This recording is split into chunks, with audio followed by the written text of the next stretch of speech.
everybody, hope you enjoyed this timelapse video for day 10 of Timelapse Week Mark 2. First time we're hitting double digits for a timelapse week video, which is pretty awesome. So this painting right here was requested by a viewer who goes by the name XL123. So it's much appreciated. And I do want to say one thing. I do apologize if I pronounce your name wrong. I'm not the greatest for pronouncing names, so I do apologize for that. If you could let me know if I got that right or wrong in the comments, that'd be much appreciated. So either way, I do appreciate this request. It was really fun to make. So on the painting here, I should have mentioned this before, but it is for a character from My Little Pony known as Princess Luna. So pretty awesome. I had a little bit of a hard time working on some of this, like her main body here. I tried to move it a couple times to make sure everything would fit on the foam board here for the background. The last time I finally moved, I was trying to move it to get it into place. One of her wings actually folded back to the side and got stuck to some of the adhesive. So it was adhesive side to adhesive side, so it was kind of annoying to get that undone. And I got part of the wing undone, but one piece was still stuck on there and I couldn't get it off, so that kind of stinks. So I had to scrap that piece and cut out a whole new one and to get it on here into place. So I cut that out of the video so you didn't have to watch that, but it happened. That was no big deal though. I was able to just work around it, thankfully. It's pretty cool. So for the entire body here, I used the dark blue, which I think looks pretty cool. If you look at the actual character from the show, or look at images of her, it's kind of her, like, the main part of her body, like her wings and her body and everything, are kind of like a really dark purple in a way, from what I could tell. So there's no color that really matches that too well in duct tape.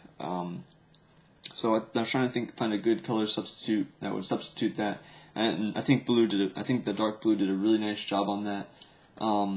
It's kind of the color of Luna. It's the black outline, and the color of Luna, which is like a really dark purple, like I said.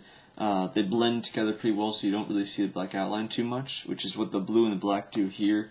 And you can't really see the black outline too much, so that's pretty cool. Good substitute. I think it looks pretty cool either way.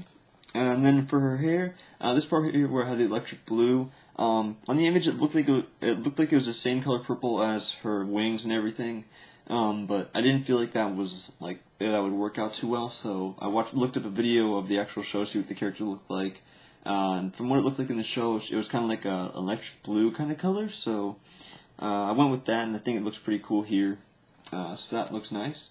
And she has like this design down here on her feet, which is kind of like a light purple kind of color, kind of like this pastel purple here, right here on the side that's kind of borderlining her hair. But that I didn't think that matched it too well, because it's a little bit lighter. It's almost to a white shade from what it looked like. So I thought I'd use the chrome tape, which kind of has like a gleam to it, which looks pretty nice. And then up for her hair again, I just used the purple I showed you before. Actually, I didn't show you the purple. This is the only purple I meant to show you this before. This is the only purple we have to use pretty much out of Duck brand that I could have used for the skin tone, but didn't work. So I used that for the borderline around here for her hair, which looks pretty cool. And then just used the pastel purple for the borderline, like I mentioned before. So it looks pretty cool.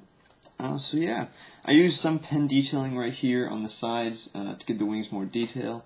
You can't really see it too well on camera because it kind of blends in with the blue. That's alright. It's right there, so it's still pretty cool. Actually one thing that happened during this, which is kind of weird, while I was working on one of her wings, I can't remember which one it was. I think it was this one.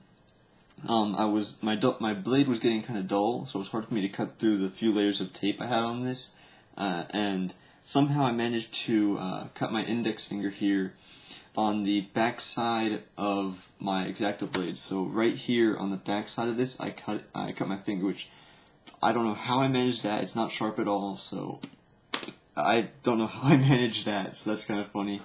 But yeah, I had to make a cut there just. So thankfully I was able to work through that. It was interesting trying to work with this with a band-aid on my finger, trying to actually cut. I'm not sure if it was noticeable in video, but my hand was really in a weird position on the X-Acto knife trying to cut. So after that, I replaced the blade so it could cut through stuff easier. But I thought I'd mention that because it was kind of a funny thing that it was on the back side of the blade, not the front. that's pretty much all I wanted to mention for this. Tomorrow's time is going to be for another Minecraft YouTuber from the Minecraft server again. This one's it's going to be for Good Boulderfist. So this guy right here who started and owns the Minecraft server. So pretty cool. So I actually have two things we're going to be doing for him. I'm going to have the inside of this G logo, and the outside is going to be his face. So pretty awesome. So look forward to that tomorrow. So yeah, that's going to be for day 11. Pretty awesome. So yeah, that's pretty much all I want to say for this time lapse. I do hope you guys enjoyed it. And once again, thanks to Axella Nobody 123. Again, I pronounced that wrong. Sorry. So that's much appreciated. So thank you again for this request. So yeah, let's gonna wrap things up here. Thanks for watching. As always, just enjoy the one of that duct tape.